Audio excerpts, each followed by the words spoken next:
국정원을 지휘하기 때문에 제가 여기서는 우리 재판관님들 이해 편의를 해서 한 말씀을 좀 올릴 수 있는 기회를 주셨으면 좋겠습니다. 그 신문상이 아니라 저희들한테 하는 말씀인가요? 그렇습니다. 예, 하십시오. 네. 지금 뭐 범건이 위치 추적인이 이렇게 하는데요. 국정원은 수사권이 없고 범건은커녕 위치 추적을 할 수가 없습니다. 뭐 협력해서 한다고 하는데 그런 거를 방첩사령관이 모를 리가 없고, 그래서 저 자체는 이제 말이 안 된다고 저는 보고 있고요. 그리고 지금 저 메모가 지금 이 뭐 탄핵부터 뭐 내란물이니 이런 모든 프로세스가 지금 저 아까 우리 정영식 재판관님께서 그 지적하신 저 메모가 아마 제 판단에는 12월 6일 국회에서 박선원 의원한테 넘어가면서 시작이 된 거라고 저는 보는데요. 제가 12월 4일 날 이제 계엄 해제하고 이제 저녁에 집에 있는데 조금 늦은 시간에 국정원장이 전화를 했습니다. 그러면서 저한테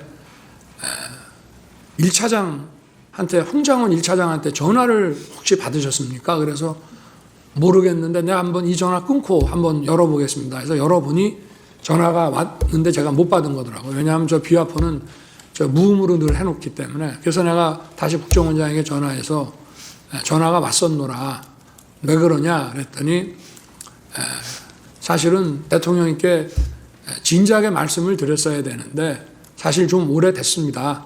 근데 어떤 정치적 중립 문제라든지 뭐 제가 자세한 말씀을 이 자리에서 드리기는 뭐가 하지만 홍장원 1차장을 좀 해임해야 되겠습니다. 그래서 제가 뭐 다른 것도 안 물었습니다. 그건 원장이 그렇게 판단하면 그렇게 하십시오.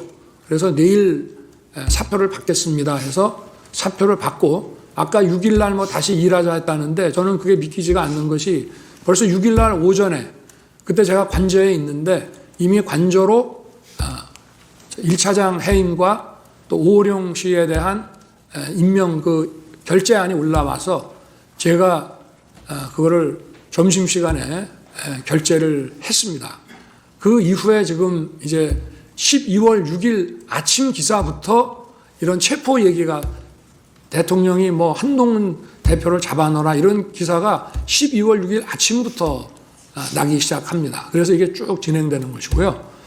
그리고 아까 그 국정원장 해외 출장 문제와 관련해서는 제가 전주에 국정원장으로부터 이번 주에는 미국 출장이 있기 때문에 매주 금요일 날 하는 대통령 보고가 어렵습니다라고 얘기 들은 기억이 나서 제가 화요일 저녁에 국정원장한테 전화를 합니다.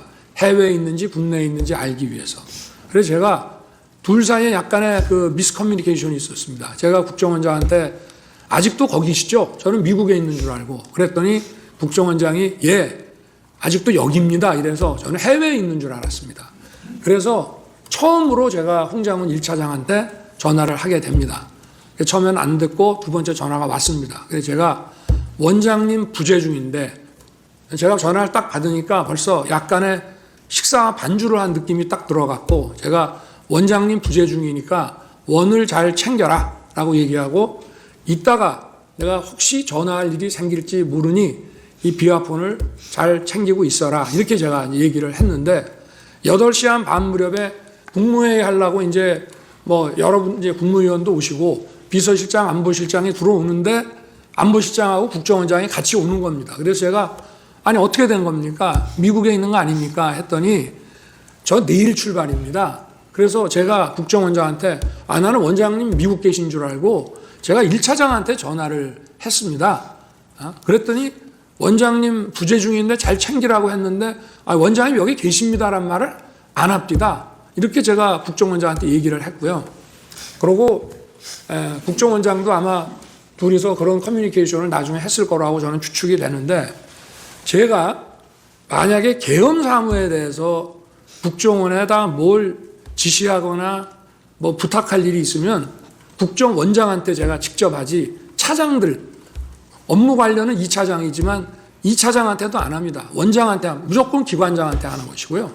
그리고 제가 1차장 그 홍장훈 1차장한테 10시 한 거의 11시 다 돼가지고 이제 제가 저 대국민 담화, 계엄선포 대국민 담화를 하고 올라와서 저 국무위원들 아직 남아있는 사람들하고 얘기한 다음에 돌려보내고 제가 홍장원 차장한테 전화한 거는 계엄 사무가 아니고 이미 관련된 문제는 원장하고 다 얘기를 했기 때문에 제가 전화한 거는 아까 전화를 하겠다라고 한 것도 있고 또 제가 해외 순방 때 국정원의 해외 담당 파트가 여러 가지 그 경호 정보를 많이 도왔기 때문에 제가 격려 차원에서 전화를 기왕 한 김에 한번 해야 되겠다라고 해서 계엄 사무가 아닌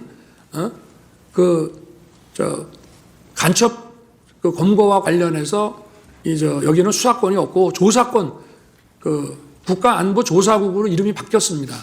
그래서 방첩사를 도와주라는 얘기를 한 것이고 제가 국정원에다가 방첩사 도와주라는 얘기는 전임 김규현 원장 때나 조태영 원장 때나 늘 합니다. 왜냐? 방첩사는 예산이 아주 부족합니다. 그리고 국정원에는 정보들이 많이 있기 때문에 경찰에 줄 거는 경찰에 주고 또 방첩사에 줄 거는 방첩사에 주면서 저도 좀 예산 지원을 좀 해주라는 얘기를 쭉 해왔기 때문에 또 사관학교 후배니까 좀 도와주라. 그래서 간첩 수사를 방첩사가 잘 할 수 있게 도와주라는 계엄 사무와 관계없는 얘기를 한 거를 가지고 만약에 그렇다면은 제가 아까 그 재판관님께서 잘 지적을 하셨던데 제가 여인영 사령관한테 내가 조금 전에 1차장하고 통화했으니 뭐 애로사항 있으면 1차장한테 연락을 하라고 제가 전화를 했어야 되는데 대통령이 방첩사령관한테 그런 전화를 한다는 것 자체도 굉장히 비상식적인 얘기입니다.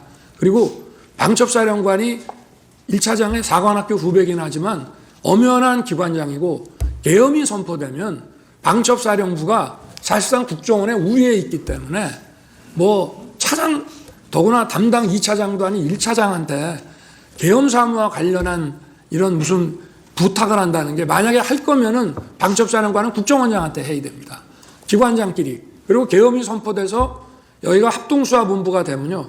정보도 역시 방첩사가 국정원 우위에 있는 거기 때문에 제가 뭐 재판관님께서 이 전체적인 사항을 어떻게 판단하실지는 그거는 뭐 제가 정할 문제는 아니지만 이 전체 상황에 대해서 좀 이해의 편의를 위해서 간단하게 말씀드렸습니다. 이상입니다. 예.